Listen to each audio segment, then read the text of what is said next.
The night Zuri disappeared, no one noticed at first. The village of Equim was lost in celebration.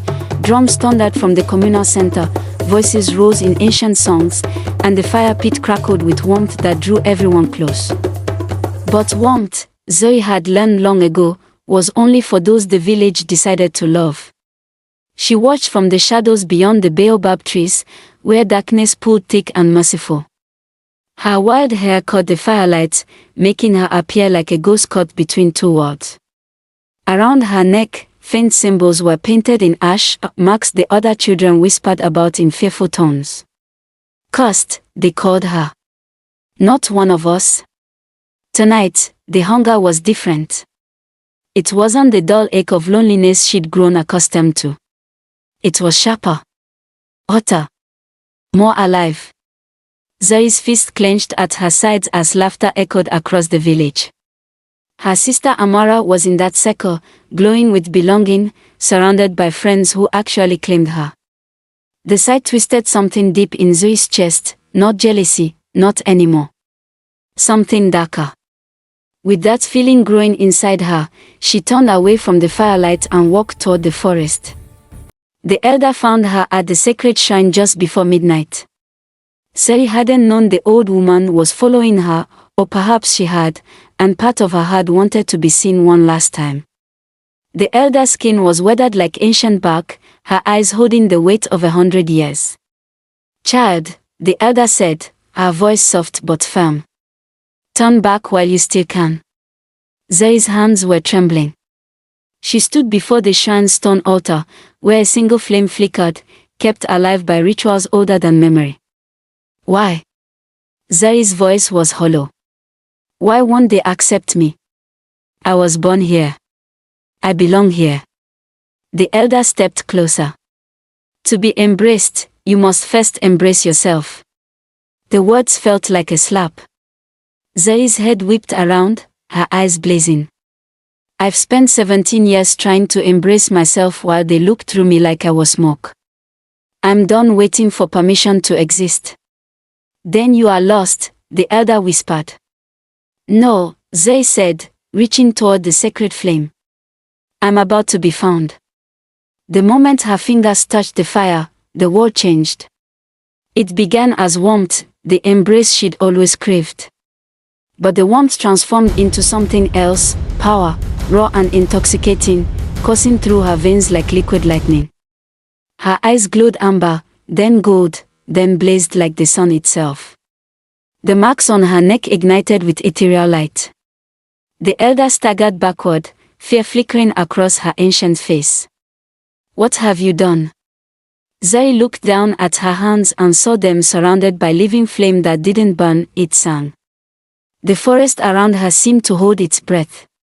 Even the wind stopped. "I've taken what they refused to give me," Zuri whispered. She walked back to the village, and the fire followed her like a loyal animal. The trees parted before her. The earth trembled beneath her feet. And with each step, the power grew, hungry and magnificent. The scream started just after midnight. Flames erupted from the heart of Equim in a spiral of orange and gold, climbing toward the star-filled sky. Huts crackled and groaned. Villagers poured into the streets, their faces twisted with panic and confusion.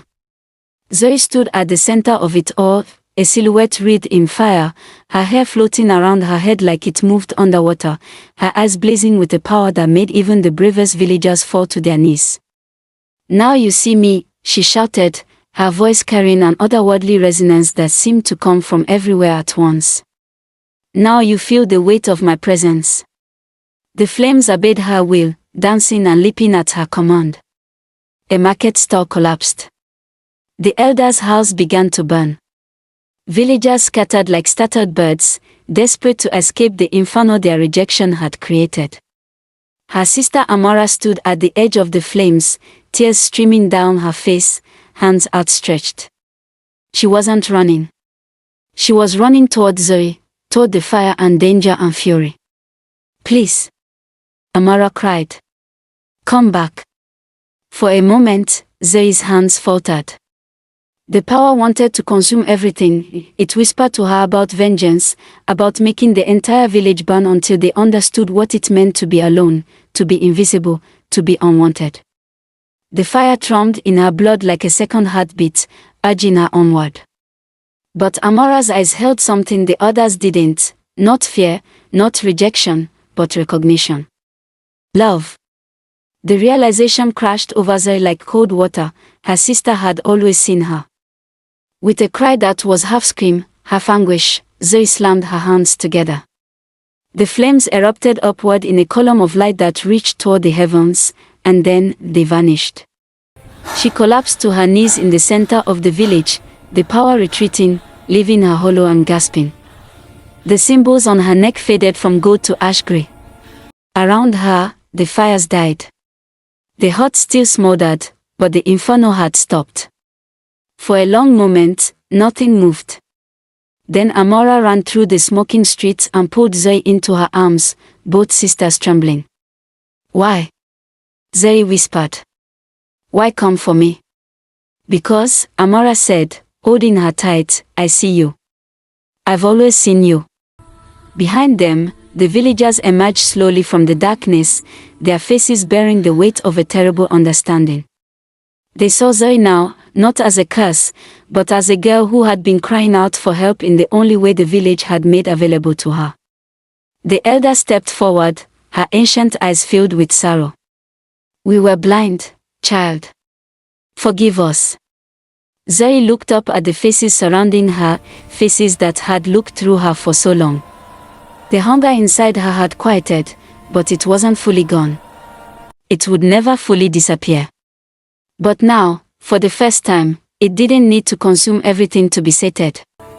One villager stepped forward. Then another. They didn't touch her yet, she was still too dangerous, too unpredictable. But they stood present. They stood as witnesses to her pain and, finally, as believers in her worth. As the smoke cleared and the night grew quiet, Zuri understood the true meaning of the proverb at last. The child who burns down the village doesn't do it out of malice. She does it because burning down the village is the only way to make the fire inside her mean something. The only way to force the village to acknowledge her existence. But the real warmth, the true embrace, doesn't come from destruction. It comes from someone brave enough to run toward you through the flames. In the days that followed, the village began to rebuild. But they rebuilt differently this time, with spaces carved out for the ones they'd forgotten, for the ones lingering in the shadows. Zuri helped with the rebuilding, her power dormant but present, a reminder of what happens when we fail to see each other. And every night, Amora sat beside her sister, making sure she never again stood alone in the darkness.